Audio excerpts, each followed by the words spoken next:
ढूंढने के लिए यह मनुष्य शरीर मिला है।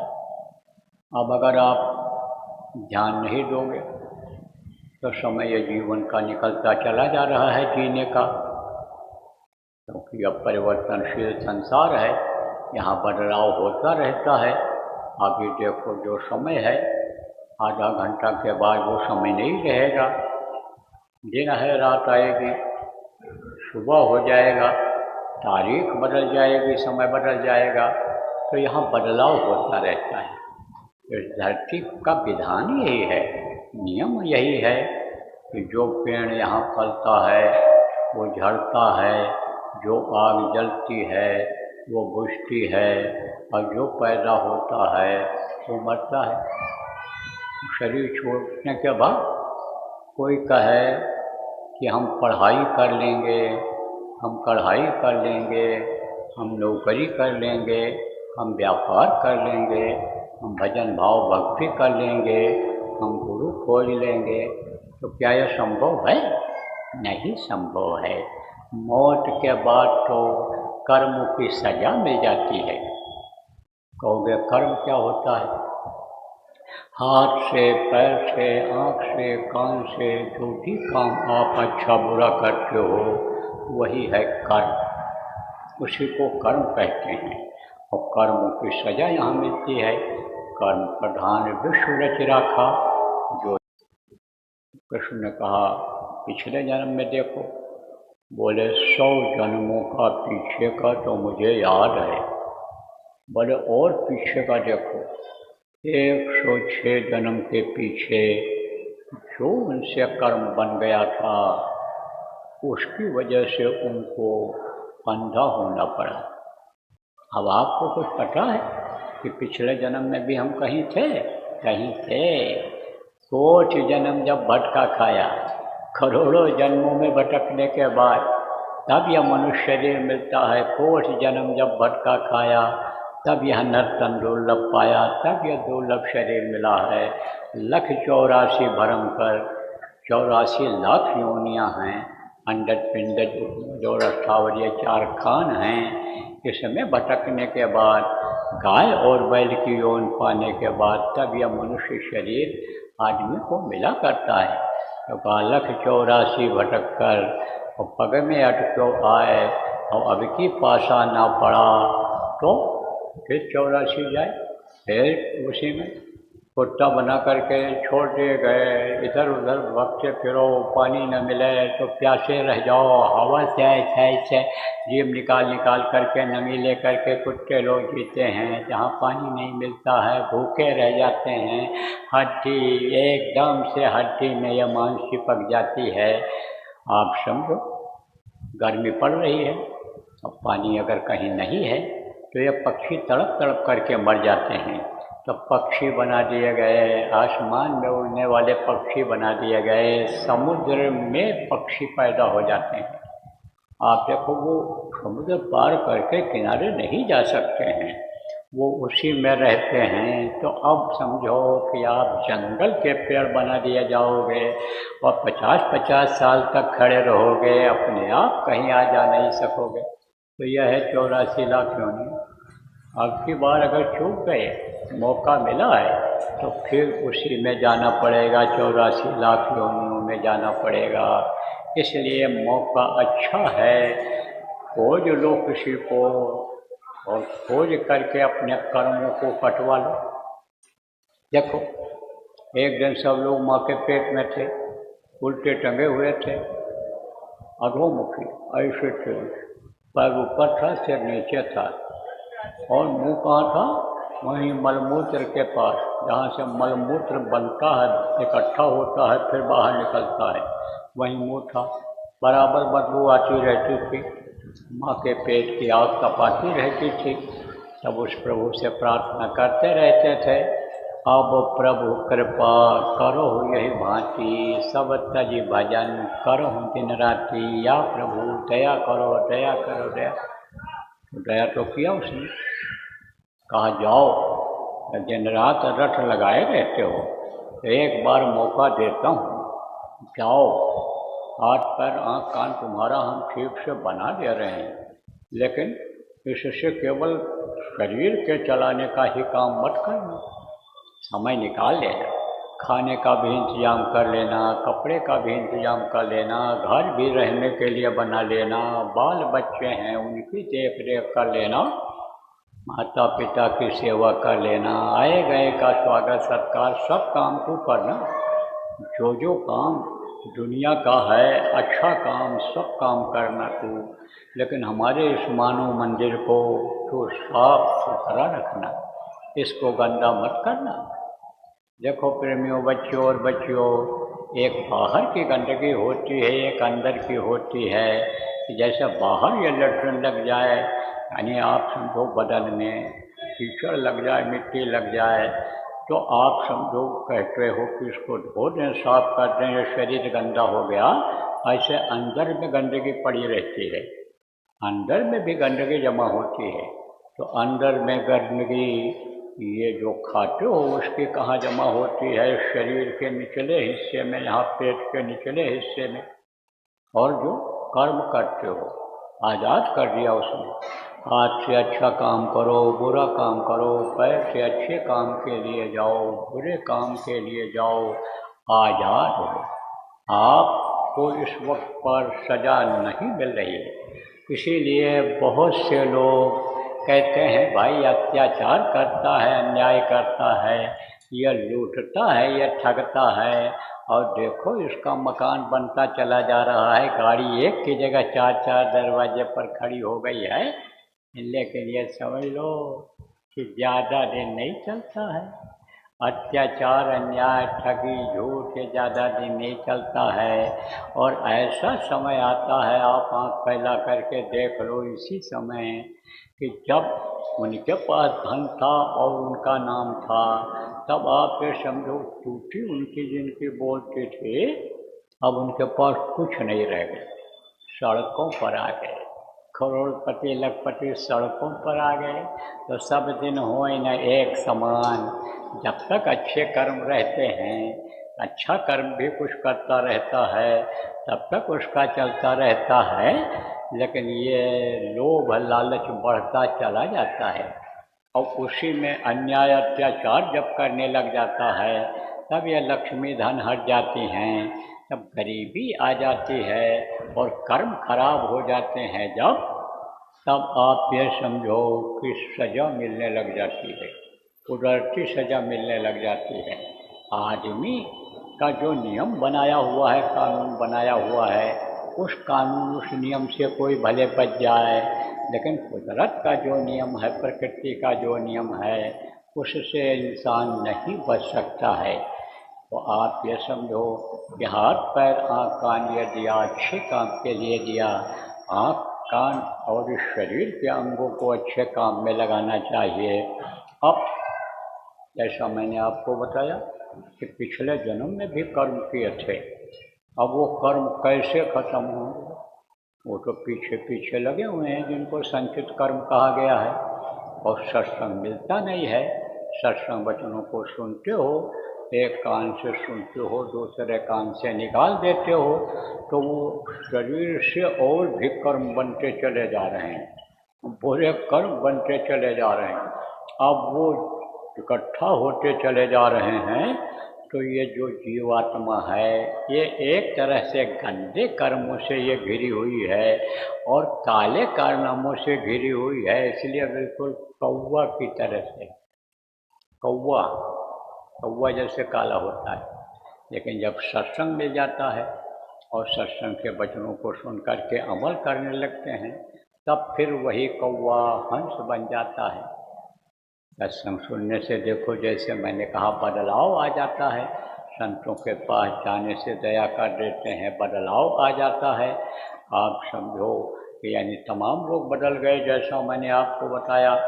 तो देखो, हैवान से इंसान बन जाता है और इंसान से भगवान बन जाता है और भगवान से परम पिता बन जाता है। आप ये समझो, यानी सदगुरु के लिए कहा गया, सदगुरु यानी पशु से मानुष करें और मानुष से देव होए और देव से होए देवता। आप समझो कि देव से देव निरंजन होए और निरंजन से यानी परम गति पा जाए, प्रभु सब बन जाता है। तो अब आप ये समझो प्रेमियों, बच्चे और बच्चियों, कि यह मनुष्य शरीर आपको जो मिला है इसको पाक साफ रखना है, इससे बुराई नहीं करनी है, अच्छाई को अपनाना है। अच्छे बुरे का ज्ञान कहाँ होता है? जब संतों के पास जाते हैं तब यानी समझो वो कर्मों को भी छुड़वाते हैं, अच्छे बुरे का ज्ञान भी कराते हैं, और जिस मनुष्य शरीर को सुख मिले, शांति मिले, इसी तरह शास्त्र में उसका काई न लगाए, लोहा घुन नहीं खाए, और बुरा भला जो गुरु भगत कबहू नर्क न जाए। कहा गुरु भक्त है नर्क नहीं जाता है, और सोना में काई नहीं लगती है, लोहा को कीड़े घुन जिनको कहते हो नहीं खा सकते।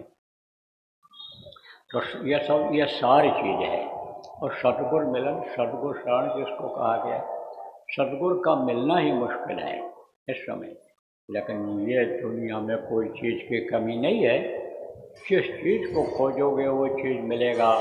जिन खोजा तिन पानियाँ गहरे पानी पैठ, और हो बोरी बूढ़न डरी रही किनारे बैठ। तो आप समझो प्रयास आदमी करता है तो सतगुरु मिल जाते हैं, ये धरती पर हमेशा रहते हैं। सतगुरु से यह धरती खाली नहीं रहती है। कावेरी बदरिया पाप की बरस गई अंगार, संत न होते जगत में, जल मरता संसार हमेशा रहते हैं।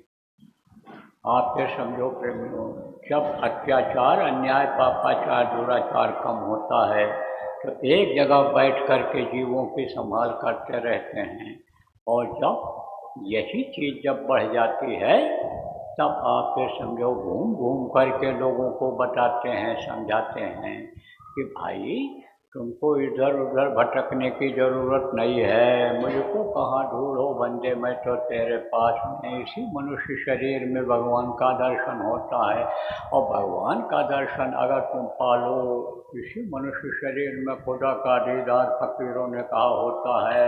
ये स्पिरिचुअल वेदवाणी आकाशवाणी सुनाई पड़ती है, और रास्ता भी बताते हैं, और रास्ते पर चलाते हैं, और मंजिल तक पहुंचाते भी हैं। तो प्रेमियों, एक काम अगर यही हो जाए कि सतगुरु के बताए रास्ते पर चलने लग जाएं, तो एक ही साधे सब तरह, और सब साधे सब जाए। आप ये समझो, एक को अगर इसी को साध लो तो इसी से सब काम बन जाएगा। देखो प्रेम, आपको मैं बताऊं, अभी ज़्यादा दिन नहीं हुआ महाभारत को हुए, आपके यहाँ कुरुक्षेत्र में भी लड़ाई हुई थी। महाभारत की लड़ाई हुई थी, मशहूर है कुरुक्षेत्र। तो उस समय पर जब लड़ाई शुरू होने को हुआ था, कृष्ण भगवान ने लड़ाई शुरू होने से पहले मैंने समझाया था लोगों को। महात्मा आते हैं, संत आते हैं, औदारिक शक्तियाँ आती हैं, फकीरौली आते हैं, लोगों को समझाते हैं, बताते हैं। पहले यानी आपके समझो बताते हैं कि भाई भगवान का नियम है, जैसे आपके घर का नियम है, जैसे आपके जाति बिरादरी का नियम है, समाज का नियम है, ऐसे भगवान का भी नियम है। तो जब घर में कोई गलत काम करता है तो घर से लोग निकाल देते हैं, मार पीट देते हैं, समाज के लोग इसी तरह करते हैं, सरकार सजा देती है जो सरकारी नियम है। ऐसे कुदरत का नियम, प्रकृति का नियम है, तो प्रकृति के नियम के खिलाफ मत काम करो। और जो मनुष्य का अधिकार बनता है, जैसे मनुष्य का अधिकार जीने खाने का बनता है, मेहनत की कमाई जो किया है, आप ये समझो कि उसका उसको हक मिलता है, तो समझाते हैं। नहीं मानते हैं जब, तब जो इस काम के लिए आते हैं, समझो कि जो जस कीन सो तस फल चाखा, जो जैसा करे उसको वैसा फल दो। काल रूप किनकर मैं भ्राता, शुभ और शुभ कर्म फल दाता। इस काम के लिए जो आते हैं और तारीफ शक्ति कहलाते हैं, वो समझाते हैं। नहीं मानते हैं तब वो क्या करते हैं, तब फिर वो विनाश ही करा देते हैं। देखो त्रेता में भी हुआ, राम भगवान ने बहुत समझाया, दूत अपना भेजा समझाने को लोग के लिए, विभीषण ने खूब समझाया। मंदोदरी जो अन्य रानी थी उसकी रावण की, उसने समझाया, लेकिन रावण के समझ में जब नहीं आया तब समझो उसका विनाश करना पड़ा उनको। ऐसे कृष्ण भगवान ने भी समझाया था कि भाई दे दो, दूसरे का हक मत छीनो, दूसरे का हक छीनना अच्छा नहीं होता है। कुछ जमीन पांडव को भी दे दो, लेकिन जब कौरव नहीं माने, बोले सुई के नख के भी बराबर जमीन नहीं देंगे, तब यह हुआ कि महाभारत असंभावी। अब तो महाभारत होगा ही होगा, अब कोई टाल नहीं सकता है, क्योंकि महाभारत के बगैर ये 11 छोड़ी सेना उनकी खत्म नहीं हो सकती है। तो जायजा ले रहे थे कि भाई कौन कौन वीर आए हैं लड़ने के लिए महाभारत। तो बबरीक खड़ा हुआ था, बबरीक के पीपल के पेड़ के नीचे खड़ा हुआ था। पूछा, भाई तुम यहाँ क्यों खड़े हो? बोला, मैं तो महाभारत देखने और लड़ने के लिए आया हूँ। तो कहा कि महाभारत में तुम लड़ाई लड़ोगे? बोले हाँ। तो कहा तुम्हारे पास सेना कितनी है? तो कहा हमको सेना की ज़रूरत नहीं है, हमारे पास बाण है, 3 बाण है, हम इसी से महाभारत लड़ेंगे। अब वो 3 बाण कौन सा था? ये घटोत्कच का लड़का था।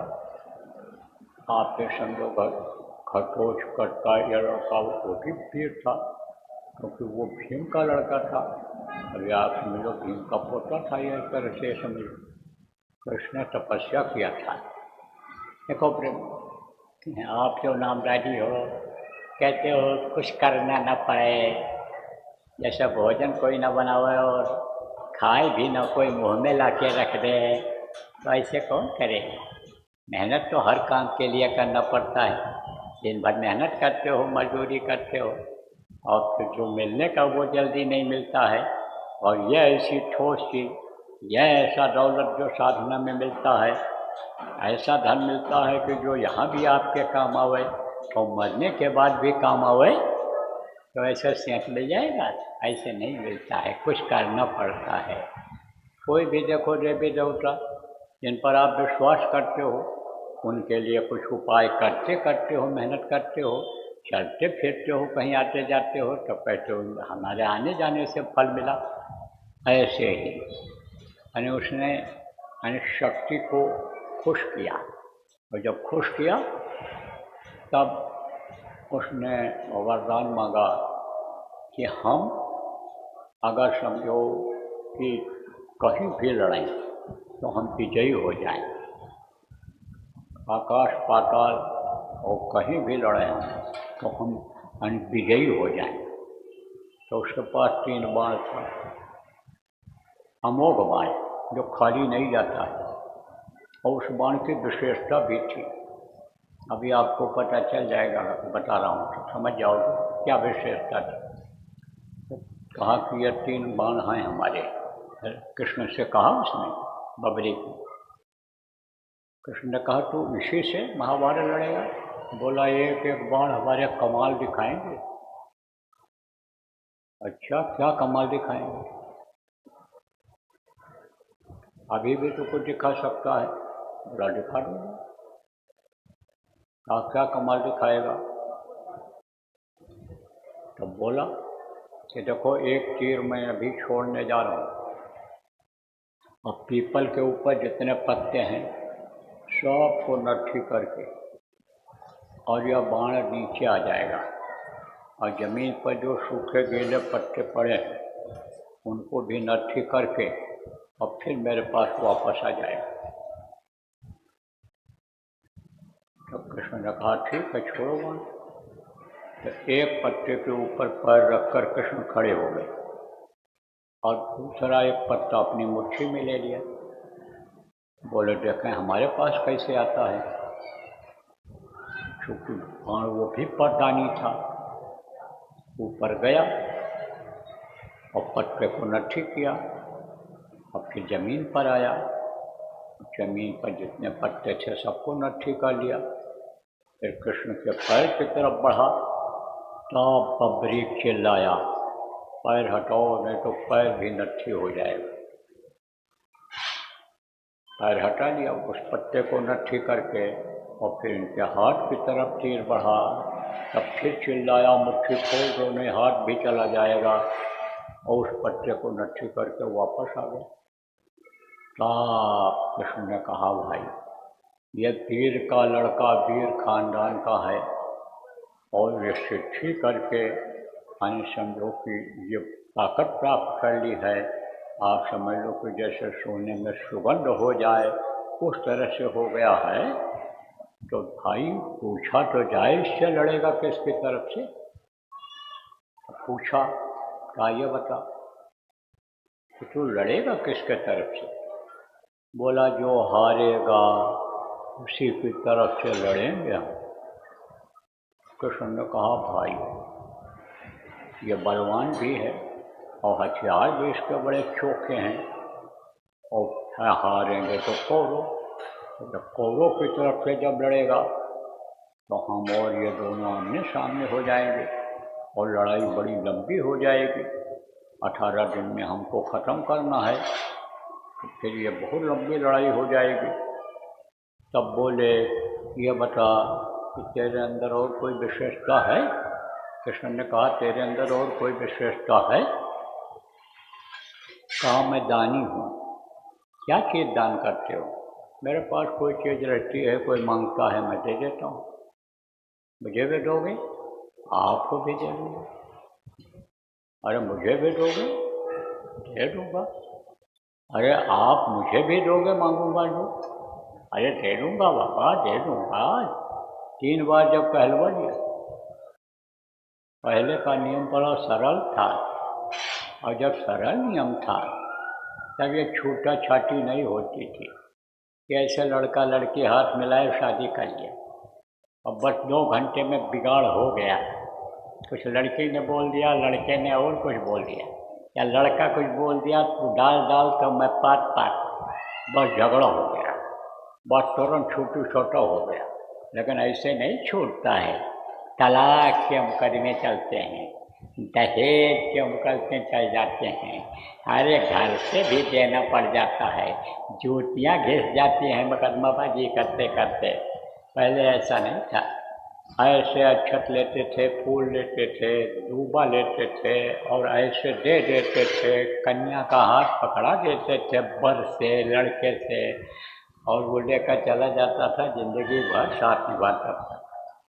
उस वक्त पर जो भी था, चाहे महाभारत हुआ हो और चाहे राम रावण युद्ध हुआ हो, धर्म का युद्ध होता था।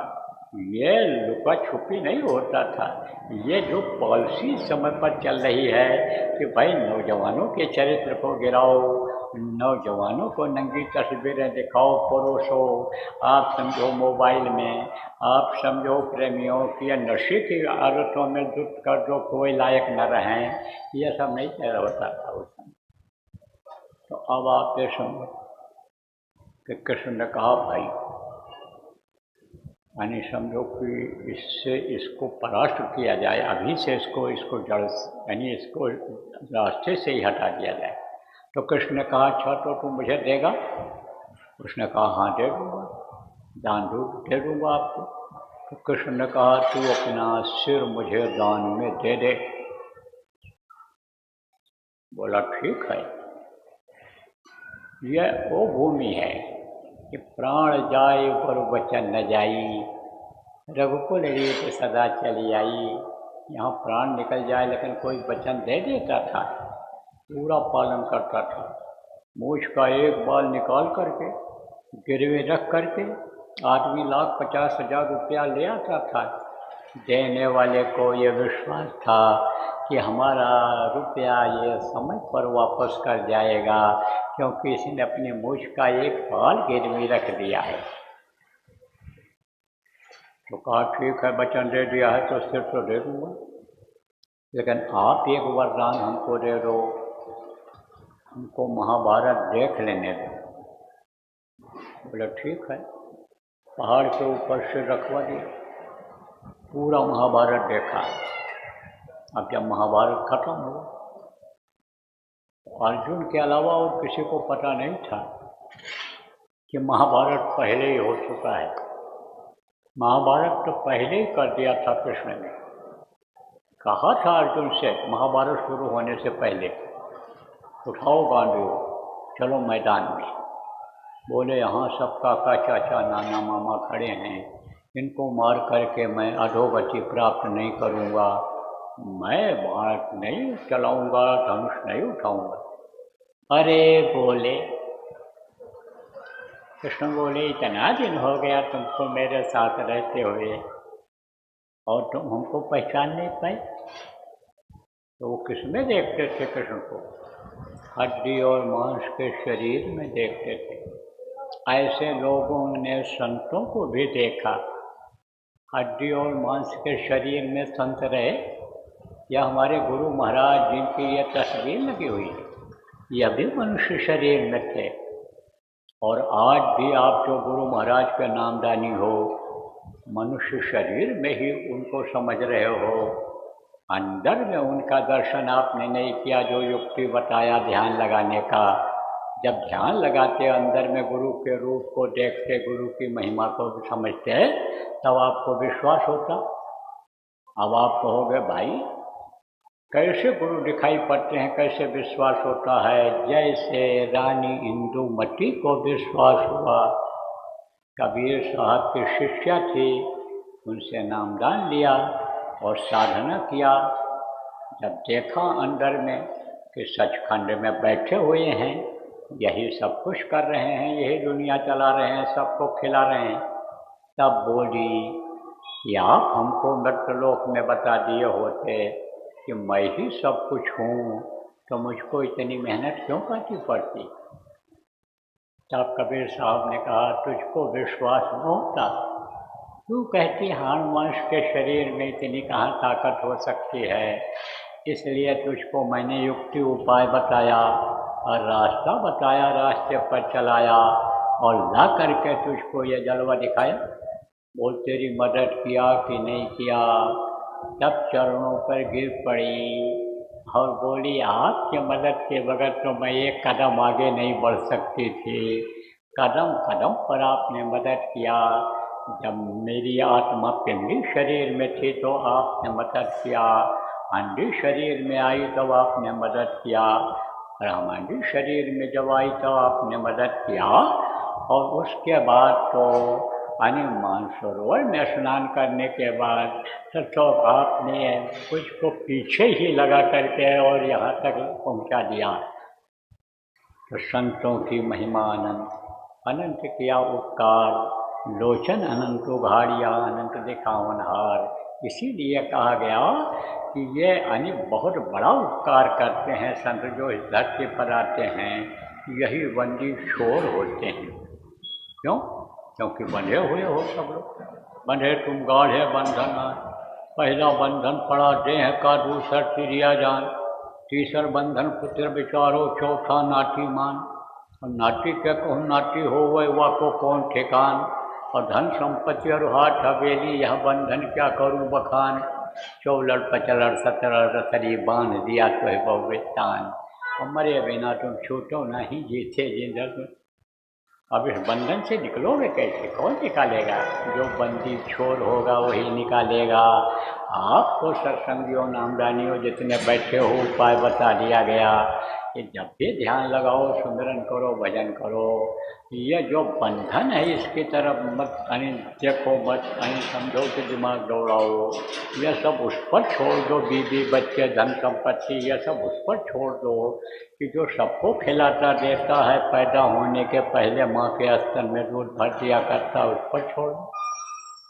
तो अब आप समझो कि आपको मैं बता रहा था कि रानी इंदुमती ने कहा आपने तो कदम कदम पर मेरी मदद किया, लेकिन आपकी बातों को मैंने सिर माथे लगाया और हमेशा आपको याद करती रही, मस्तक पर आपको सवार रखा, गुरु माथे पर रखिए, चलिए आज्ञा माई, और कह कबीर दास का 3 लोक भयनाएँ, समर्थ गुरु मिल जाएं, तो उनको सिर पर मत्थे पर रख लो। मत्थे पर रखने का मतलब क्या होता है, हमेशा उनका ध्यान करते रहो, उन्हीं को देखते रहो, उनको मत भूलो, उनसे बराबर प्रेम करते रहो, नित्य अपने को नए समझते रहो, तो एक रस भक्ति हो जाएगी, एक जैसा भाव हो जाएगा। और भाव से ही भक्ति बनती है। और भक्ति जब आ जाती है तो कहा गया सोना काई ना लगे, लोहा गुण नहीं खाए, और बुरा भला जो गुरु भगत है कबहू नर्क न जाए। बुरा भला भी भगत होता है वो, और भगत अगर होता है, आदेश का पालन करता है, तो नर्क नहीं जाता है, नर्क से बच जाता है। अब आपको मैं महाभारत वाली बात बता रहा था, बकरीक वाली बात। तो समझो कि अर्जुन को उपदेश कर रहे थे, कृष्ण बता रहे थे, कह रहे थे कि भाई महाभारत का उठाओ, चलो महाभारत खत्म किया जाए, ख़त्म किया जाए दुष्टों को, अच्छे समाज बन जाए, द्वापर का विधान खत्म हो जाए, क्योंकि कलयुग आने का समय हो रहा है। तो समय से यह काम हो जाए, समय से काम करके हमको फिर जाना है इस दुनिया संसार से। तो अर्जुन तैयार नहीं हो रहे थे धनुष उठाने के। तब बोले तुम हमको नहीं पहचान पाए हो, बैठो मैं अपनी पहचान तुमको कराता हूँ। बैठाया, कहा बंद करो आप, लगाओ ध्यान। ध्यान लगाए, बोले कुछ दिखाई पड़ा? बोले महाराज कुछ नहीं दिखाई पड़ा। तो अभी कहे, बोले अभी तुमको दिखाता हूँ। नज़दीक में आए और ठोका यहीं पर ठोका। कहाँ ठोका? इन्हीं दोनों आँखों के बीच में, जहाँ जीवात्मा बैठी हुई, जहाँ तीसरा तेल पिंडी दसवां द्वार जिसको कहा, वहाँ ठोका। वहीं 4 दल कमल हैं, उसी पर समझो कि कर्म इकट्ठा होते हैं। तो उनके ठोकने से क्या हुआ, वो सब गंदगी हट गई, उनके कर्म कट गए। और जब कर्म कट गए और फिर ये जीवात्मा ऐसे प्रकाश में खड़ी हो, अपने रूप को जब जीवात्मा देखती है, तब अरे समझो वो आत्मदर्शी हो जाता है, विश्वास पात्र हो जाता है। और ये सब कर्म वहीं पर जल जाते हैं, शुभ और अशुभ जो ये कर्म होते हैं, यह सब वहीं जल जाते हैं। जब सारे कर्म जल जाते हैं, शुभ और अशुभ कर्म जब सब जल जाते हैं, ये निष्कर्म जीवात्मा हो जाती है, तब इसको सब दिखाई पड़ने लगता है। हाँ, देखा अर्जुन सब के सब मरे पड़े हुए, हमको तो खाली निमित्त बनना है। तो अर्जुन को तो मालूम था कि कृष्ण ने तो पहले ही महाभारत कर दिया है, आप खत्म कर दिया, सबको खत्म कर दिया। लेकिन भीम को, नकुल सहदेव और जो उनके भाई थे, उनको तो अहंकार हो गया, हमने मारा, हमने गिराया, हमने इनको मारा, ये किया वो किया। तो बैठे हुए थे जब खत्म हुआ, जैसे शादी ब्याह खत्म हो जाता है तो सब बैठते हैं इकट्ठा और कहते बहुत बढ़िया हुआ, खाए पिए भी खूब, सब खुश रहे, कोई दिक्कत नहीं रही, सारी व्यवस्था हो गई, भगवान की दया के पास। ऐसे ही बैठे थे, समीक्षा हो रही, तो ये लोग सब पहुँच रहे थे। तो कृष्ण ने कहा कि ये तो अहंकारी, और नाम तो औतारिक शक्ति का लाना है, जो इस काम के लिए भेजा जाता है, इस धरती पर मनुष्य शरीर में परिवर्तन के लिए भेजा जाता है।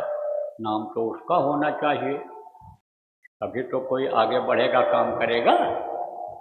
तो जो काम करे उसका नाम होना चाहिए। तब इन लोगों से बोले, भाई जो पूरा महाभारत देखा है वो बताएगा कि किसने मारा, किसने गिराया, किसने क्या किया। तब ये हुआ कि भाई बकरीक ने वरदान मांगा था, चला जाए उससे पूछा जाए। तो वहाँ चढ़ करके पहाड़ के ऊपर गए, उससे पूछा कि तुमने महाभारत देखा? बोला हर पल हर क्षण देखा, सुबह से शाम तक जब तक लड़ाई होती रही तब तक मैं देखता रहा, पलक तक नहीं दबाया, क्योंकि यही वरदान मांगा था आपसे कि महाभारत मुझे देख लेने तो तब मेरे प्राण निकले। कहा तो कृष्ण ने कहा तो तुमने क्या देखा? कहा मैंने देखा कि चक्र सुदर्शन चल रहा है और सबको काटता हुआ चला जा रहा है। बड़े बड़े योद्धा धराशायी होते चले जा रहे हैं। कृष्ण ने कहा ये वीर लोग ये नहीं मार रहे थे? तो उसने कहा यह सब मुँह फैलाए हिजड़े की तरह खड़े हुए थे। हमने तो देखा किसी का हाथ पैर भी नहीं हिल रहा है। ये तो सब मूर्ख मुखदर्शी हो रहे हैं, केवल चक्र सुदर्शन चल रहा है। वही विनाश करता सबका चला जा रहा है। और इन लोगों का मुंह एकदम से समझो ये सिर झुक गया, क्योंकि उसने फैसला कर दिया। क्योंकि मरते समय कोई झूठ बोलता है, वैसे भी इस समय भी चाहे कोई झूठ बोल दे, लेकिन जब वो ये जान जाता है कि अब हमको जो भी कमाए हैं, जो भी घर बनाए हैं, जो भी नाम प्रतिष्ठा बढ़ाए हैं, वो अब हमारे काम आने वाला नहीं है। और तो हमने तो झूठ बोल करके यह सब अर्जित कर लिया, नाम कमा लिया, धन दौलत इकट्ठा कर लिया, पुत्र परिवार बढ़ा लिया, सब कुछ कर लिया, अब वो हमारे कोई काम आने वाला नहीं है, तो अब किस बात के लिए झूठ बोले? मरने वाला झूठ फिर नहीं बोलता है। मरने वाला आदमी भी इस समय भी नहीं झूठ बोलता है, सही बात बताता है। अब आप जो मार रहे हैं, कूट रहे हैं यमराज के दूतों को, भाले न देख पाओ। वो जो कहता है कि हमारे गुरु आ गए या भगवान आ गए, हमको बचा लिया यमराज के दूतों से, उनको भले न देख पाओ, क्योंकि उन बाहरी आँखों से उनको देख नहीं सकते हो, उनके सूक्ष्म शरीर को, उनके शब्द रूपी रूप को आप देख नहीं सकते हो, नूरी रूप को देख नहीं सकते हो संतों के, और उनको नहीं देख सकते हो जो यमराज के भयंकर रूप आते हैं। तो अब आप ये समझो कि लोगों को ये विश्वास हो गया कि भाई हम लोगों ने कुछ नहीं किया। किसको विश्वास हुआ? पांडव को। तब उसने कहा कृष्ण से, महाराज मैंने वरदान मांगा था महाभारत देखने के। बब्रिक ने कहा कि अब आप हमारा वरदान वापस लें, अब मैं प्राण छोड़ना चाहता हूँ, निकालना चाहता हूँ, जाना चाहता हूँ। कृष्ण ने कहा तुम भी जाना चाहते हो, हम भी जाना चाहेंगे, हमारा भी समय हो रहा है, हमारा काम खत्म हो गया, अब हमको भी शरीर छोड़ना है। पांडवों ने कहा महाराज ऐसा न कहिए। बोले नहीं, अब समय पूरा हो रहा है, अब हमको जाना है, द्वापर का नियम ही अब सब खत्म हो जाएगा, और धर्म की स्थापना के लिए ही मैं आया था, अब मैं जाऊंगा। तो पांडवों ने कहा महाराज मुझे भी साथ लेते चलना है। बोले मैं तुमको नहीं ले जा सकता हूँ, तुमको योग करना पड़ेगा, तुमको साधना करनी पड़ेगी, तुमको समर्थ गुरु को खोज करके नाम की कमाई करनी पड़ेगी, तब तुम जा सकते हो, फिर हमारा भी धाम देख सकते हो, और ऊपर के लोगों को भी देख सकते हो, अपने घर निज घर पहुंच सकते हो जहाँ से आत्मा ये नीचे उतरी है।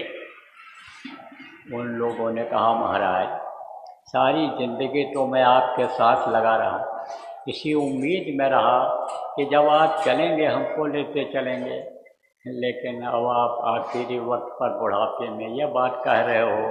अब बुढ़ापे में मैं कहाँ सद्गुरु खोज पाऊँगा, कहाँ से नाम लेकर के कमाई कर पाऊँगा, क्या कर पाऊँगा बुढ़ापे में? दया करो दया करो।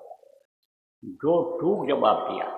आप सोचो 24 घंटा कृष्ण के साथ रहते हुए और कृष्ण ये बात बोले कि सिवाय सद्गुरु के और कोई तुम्हारी आत्मा का कल्याण कर नहीं सकता है, जहाँ का जीव तहाँ नहीं पहुँचा सकता है।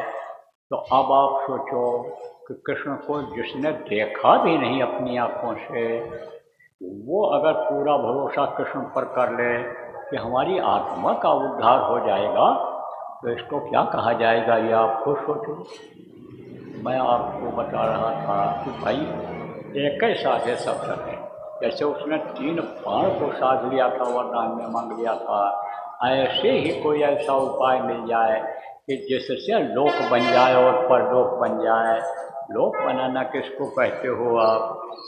कहते हैं ये बहुत अच्छा खाते हैं, अच्छा कपड़ा पहनते हैं, अच्छे घर में रहते हैं, लोग इनको प्रणाम सलाम करते हैं, इनका लोक बना हुआ है। परलोक बनाना किसको कहते हैं? जहाँ पर आप रहते हो मृत्यु लोक है, इसके ऊपर में भी बहुत से लोग हैं। 33 करोड़ दुर्गा, 10 करोड़ शंभू, ये शुरू में ही बनाए गए सब के लोक हैं।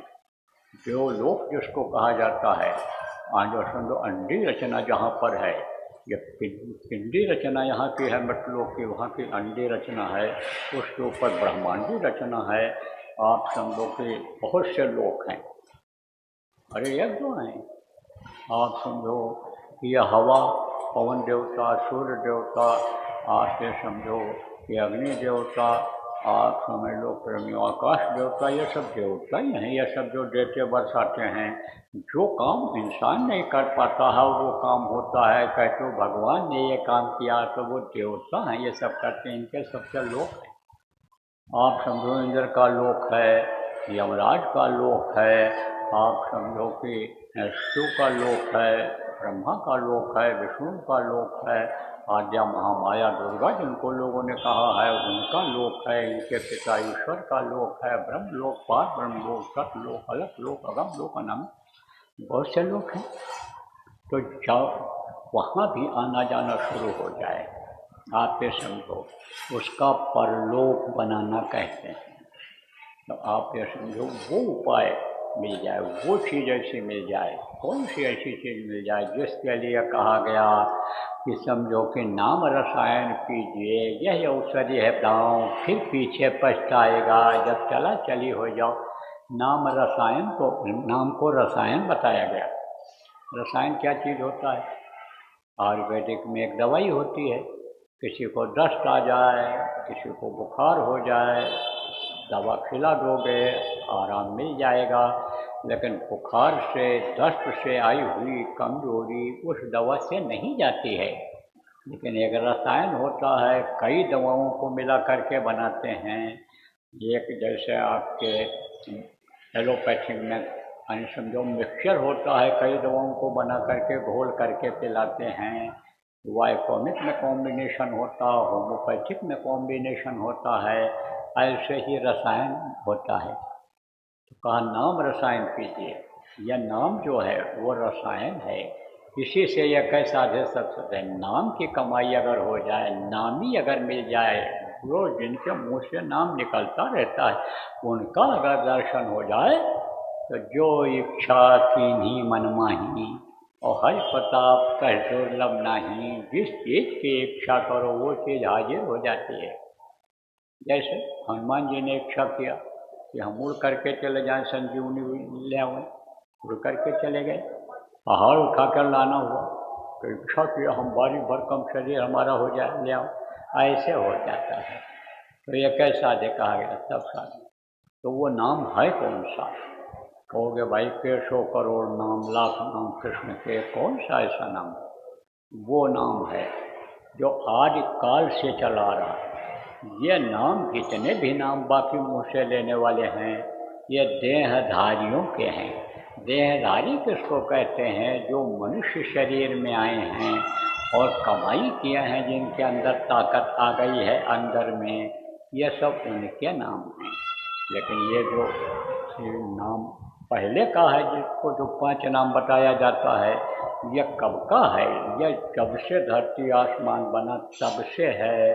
आप ये समझो, कहा गया कोटि नाम संसार में, ताते मुक्ति न होए, और आदि नाम जो गुप्त जप, बेला समझे को तो आदि नाम है, इसका जाप किया जाता है, लेकिन गुप्त जप जाप किया जाता है, सुमिरन किया जाता है, गुप्त किया जाता है। कैसे किया जाता है ये अभी आपको बाद में बताऊंगा। प्रेमियों, ये जितने भी मुँह से लेने वाले नाम हैं, उनसे आत्मा का कल्याण नहीं हो सकता, इसको मुक्ति नहीं मिल सकती है। लौट लौट 84 में आना पड़ता है। शरीर की मुक्ति तो आप करा देते हो, कहाँ करा देते हो? शमशान घाट पर, जहाँ मुक्ति धाम लिखा रहता है, लेकिन आत्मा की मुक्ति नहीं हो पाती है। आत्मा तो फिर कर्मों के अनुसार इसी में आ जाती है। कहाँ 84 लाख योनियों में आ जाती है। कर्म नहीं करते हैं, कर्म तो तभी करते हैं कर्म पास छूटे नहीं, कहते करो उपाय और सद्गुरु मिले तो उबरे, नहीं तो भटका खाए। जब सद्गुरु मिलते हैं नाम बताते हैं, जिसके लिए कहा नाम रहा संत ना दीना। संत सद्गुरु जब मिलते हैं तब जब वो नाम बताते हैं तब आप ये समझो इसकी मुक्ति होती है। जन्मने और मरने की पीड़ा बहुत होती है, उससे तब छुटकारा मिलता है। जब जैसा आपको बताया सद्गुरु इस धरती पर हमेशा रहते हैं और अपना काम करते हैं, और जब जाने लगते हैं तो किसी न किसी को अधिकार दे करके जाते हैं। आपका यह हरियाणा पंजाब देखो, आप समझो कि यहीं पर ये 10 गुरु हुए। कबीर साहब से शुरुआत हुई है, गोस्वामी जी पूरे संत थे, नानक जी पूरे संत थे, कबीर साहब पूरे संत थे, गरीब साहब पूरे संत थे, शिवदयाल जी महाराज पूरे संत थे। आप ये समझो विष्णुदयाल जी महाराज पूरे संत थे, गोविंदलाल जी महाराज पूरे संत थे, हमारे गुरु महाराज पूरे संत थे। तो जब इनको शरीर छोड़ना होता है तब ये क्या करते हैं, किसी न किसी को कह करके जाते हैं, अधिकार दे करके जाते हैं, पावर दे करके जाते हैं, और उनके मुँह से जो नाम सुन लिया जाता है वही फलदायी होता है, उसी से मुक्ति और मोक्ष मिलता है। वो जो वर्णात्मक नाम बता देते हैं उससे अनेक दुखों तकलीफों में आराम मिलता है। तो जब जब ये महापुरुष आए देखो, तब तक एक नाम को जगाए।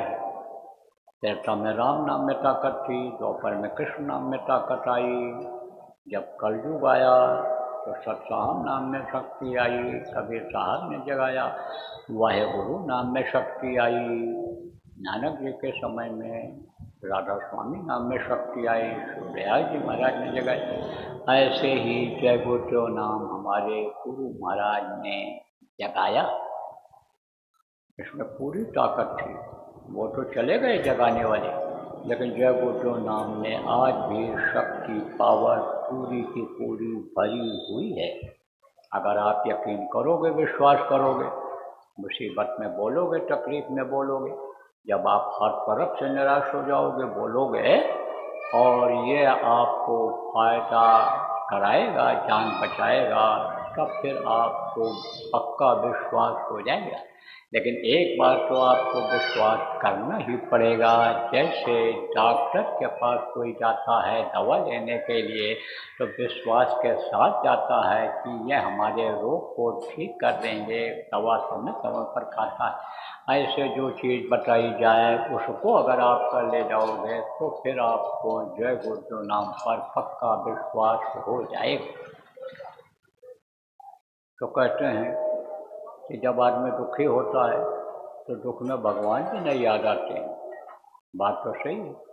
किसी को 106 डिग्री बुखार चढ़ा हो, कहो भगवान का नाम लो, ले पाएगा? नहीं ले पाता है। तो हम तो देख रहे हैं बहुत लोग दुखी हो, काफ़ी कुछ लोग तो एक जैसे दुखी हो और कुछ लोग ऐसे हो कि जो अलग दुखी हो। आपको बता दें, कुछ लोगों के यहाँ बीमारियाँ घर में बराबर बनी ही रहती हैं, हटती ही नहीं। कमाई का बहुत सारा पैसा दवा में ही चला जाता है, परेशानी झेलते ही झेलते हैं दूसरे लोग भी जो घर में रहते हैं। लड़ाई झगड़ा कुछ भी हो जाता है, मारपीट भी हो जाती है, कोई बताता है चिल्लाता है, कोई चुपचाप सहन कर लेता है। ऐसे भी नहीं, मैं भी बता दूँ। अरे इसी में कहो बता दें, मार खा के आया है ये घर और सबके सामने कैसे कहेगा हमको मारा है उसने, जिसको हम लाए थे कि सेवा करेगी उसने मारा है हमको। अब आप ये समझो, ऐसे भी लोग, और अक्सर ये होता है। अब पहले कम था, पहले नहीं थप्पड़ पड़ता था, थप्पड़ उठाने में संकोच नहीं रह गया। ये नहीं रह गया कि अब पति परमेश्वर है, ये नहीं रह गया कि ये हमारी देवी है, घर की लक्ष्मी है, ये नहीं रह गया। तो जोटा लाद चलता रहता है, तो चलता है। तो कई लोग इससे पीड़ित हैं। चलो ठीक है, हम ये नहीं कहते हैं बताओ रहमन मन की ही व्यथा, मन ही राखो गोय, सुने ठिलई है लोग तब बांट न ले हैं कोई। या दूसरा भी मार खा के आया, और उससे कह दो भैया हम भी मार खा के आए हैं, हम मार खा के आए हैं।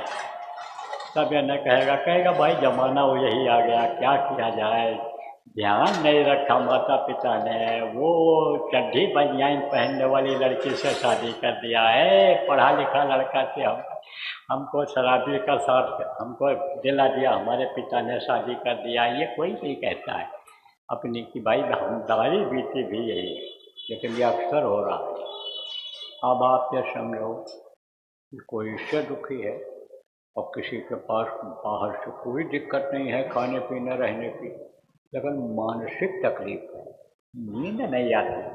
जिनको आप अरबपति कहते हो, करोड़पति अरबपति हैं, बड़े आदमी हैं, खोजोगे तो नींद की गोलियां उन्हीं के यहाँ मिलेंगी। नींद की गोली खाते हैं तब नींद आती है। न राजा को शांति, न रैयत को शांति, न पूंजीपति को ही नींद आ रही, सब दुखी है। नानक साहब ने कहा कि नानक दुखिया सब संसार का, सब दुखी है, पूरा संसार दुखी हो गया, लेकिन सुखी भी हैं। जहाँ दुख है तहाँ सुख है, जहाँ रात है वहाँ दिन है, जहाँ आप ये समझो कि निर्धनता है वहाँ धनवान भी हैं। तो अब आप ये समझो प्रेमियों बच्चियों और बच्चियों कि उन्होंने कहा सुखी वही जो नाम आधारा, नानक दुखिया सब संसारा, सुखी वही जो नाम आधारा। तो नाम अगर मिल जाए और नाम की कमाई करने लग जाए तो आप ये समझो भी सुख हो जाए। तो अब ये नाम जो मुँह से लेने वाला नाम है जय गुरुदेव नाम, इससे क्या होगा, इससे गंदगी साफ होगी, आपके कर्म कटेंगे। तब जो आगे बताया जाएगा भी नाम, जो मुँह से नहीं लिया जाता है सुना जाता है, फिर उसको आप कर पाओगे, और नहीं तो मन ही नहीं लगेगा, आपका मन ही नहीं लगेगा। इसमें बहुत पुराने लोग बैठे हैं, बाले भी हाँकते रहें कि हम 4 घंटा 6 घंटा बैठकर साधना करते हैं, लेकिन कहते हैं नानी के आगे नंझाल का हाल, वो ये कहावत हो जाएगी। हम बता देंगे कितना देर बैठते हो, कहाँ तक पहुँचे हो, न विश्वास हो तो पूछ करके देख लो, आप जो डींग हाँकते हो तो मन नहीं लगता है, बैठे भी रहते हैं तो मन नहीं लगता है। तो इससे सफाई होती है, इसकी सफाई होगी, मन चित्त बुद्धि अंतःकरण की इससे सफाई होगी, नाम धुनी बोलने से सफाई होती है। तो इस जय गुरुदेव नाम को मुसीबत में तो बोलना ही बोलना है, लेकिन जिनके जिनके यहाँ तकलीफ़ें रहती हैं, 1 घंटा सुबह शाम आप लोग जय गुरुदेव नाम की ध्वनि बोलना। और जगह जगह पर इस समय अभियान चल रहा है नाम ध्वनि बोलने का, देश में चल रहा, विदेशों में।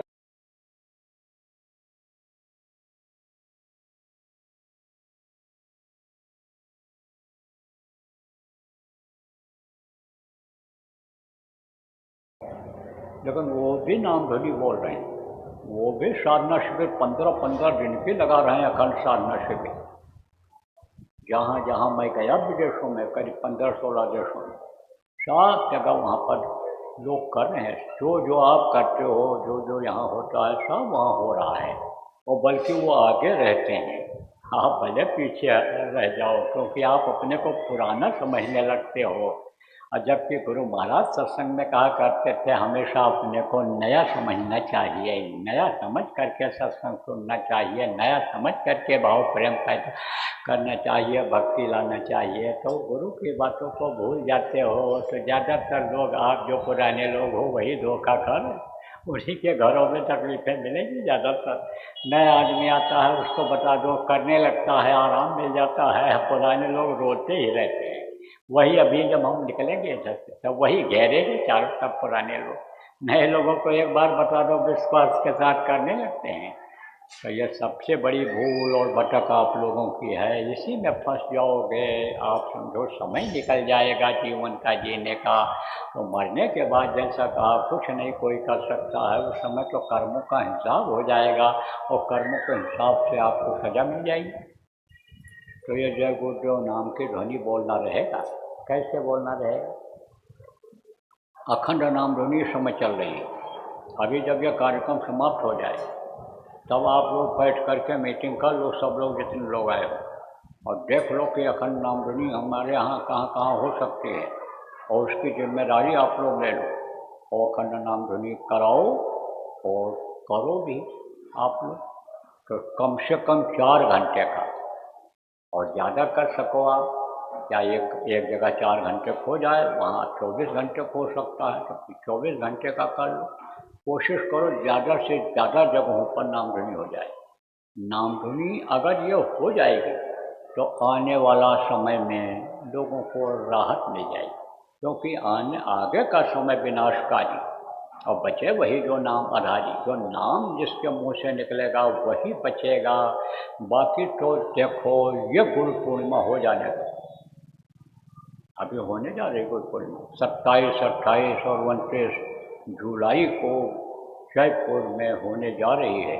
ये गुरु पूर्णिमा हो जाए तब देखना कोहराम मचेगा, भागदौड़ मचेगी। अरे अभी आपने तकलीफ क्या देखा, 1 मिनट में खुदा भगवान न याद आ जाए तो कहें। तो अब आप ये समझो प्रेमियों, बच्चों और बच्चों, कि जय गुरु नाम की ध्वनि बोलना है और लोगों को बुलवाना है। कैसे बोलोगे आपको बताता हूँ। जय गुरुदेव, जय गुरुदेव, जय गुरुदेव, जय जय गुरुदेव।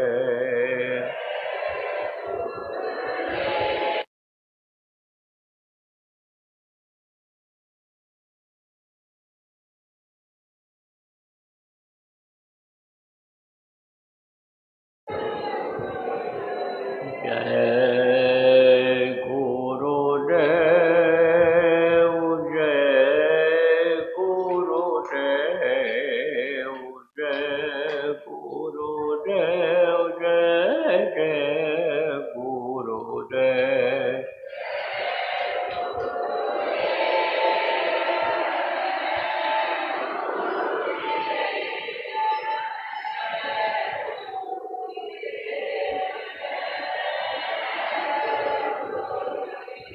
देखो सब लोग, नए पुराने सब लोग बोल करके और याद कर लो, रट लो कि इसी तरह से बोलना रहेगा, नहीं तो वहाँ पे नहीं बोल पाओगे। जय गुरुदेव, जय गुरुदेव, जय गुरुदेव, जय जय गुरुदेव।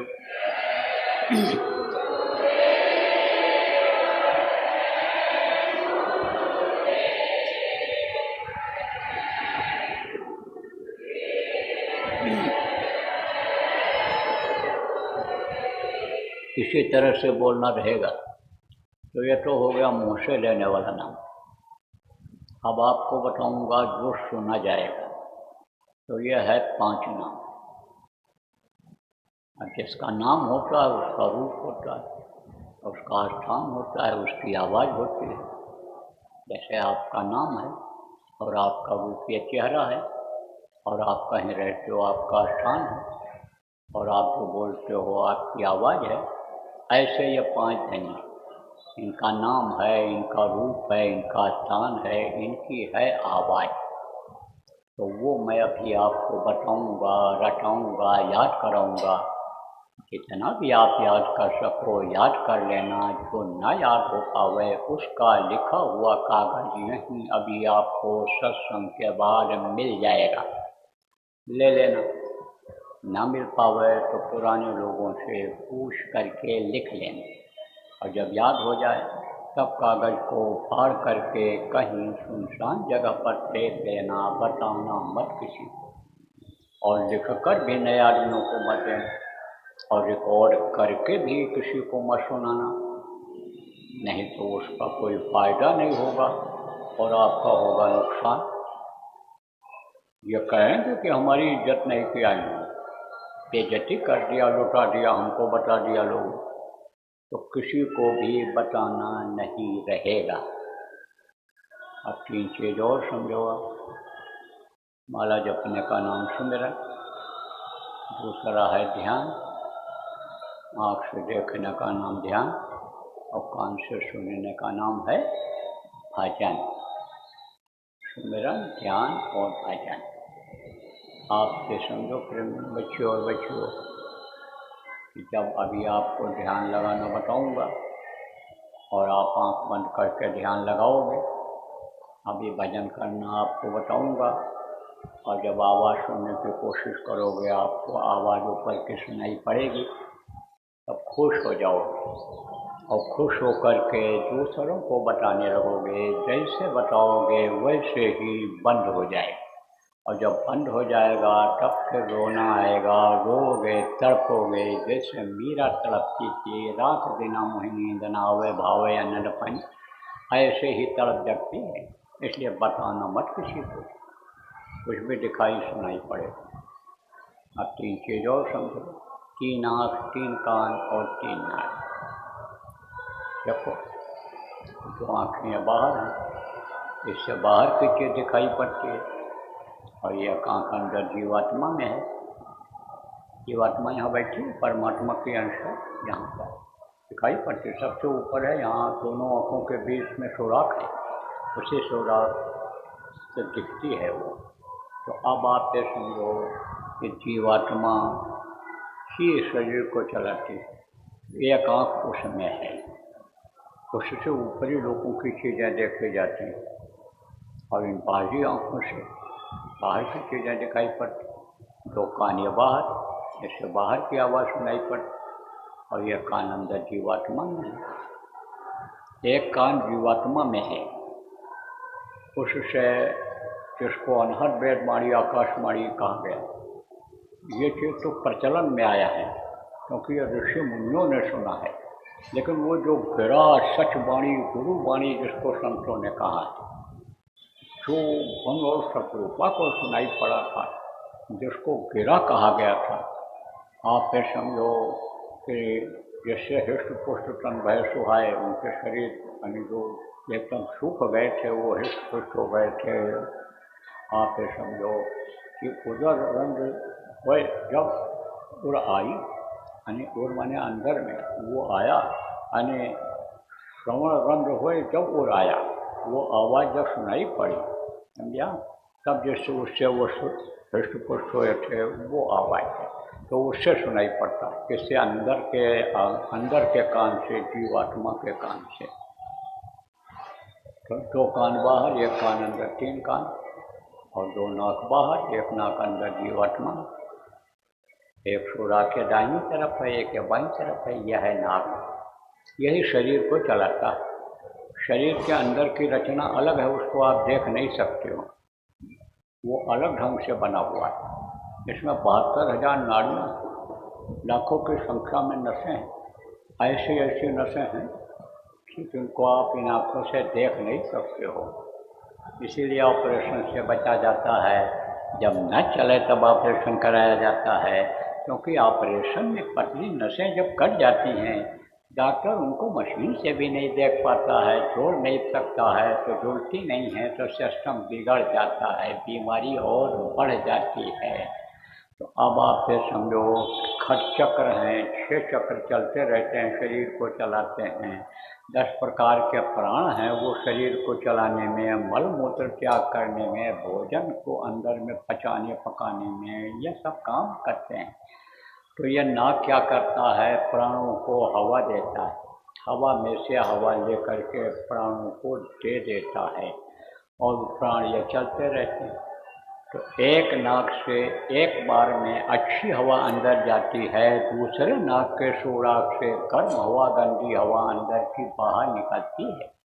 यह हमेशा अपना काम करते रहते हैं, 12 मास ये काम करते रहते हैं, 24 घंटे। ये अपना काम बंद नहीं करते हैं। आपका हाथ पैर आँख कान सो जाने के बाद काम करना बंद कर देता है, लेकिन नाक नहीं बंद करता है। नाक अगर काम करना बंद कर दे तो अभी राम नाम सत्य हो जाए, इसलिए ये बंद नहीं करते हैं। तो एक बार एक नाक के सुराख से अच्छी हवा जाती है, दूसरे नाक के सुराख से गर्म हवा, गंदी हवा बाहर निकलती है।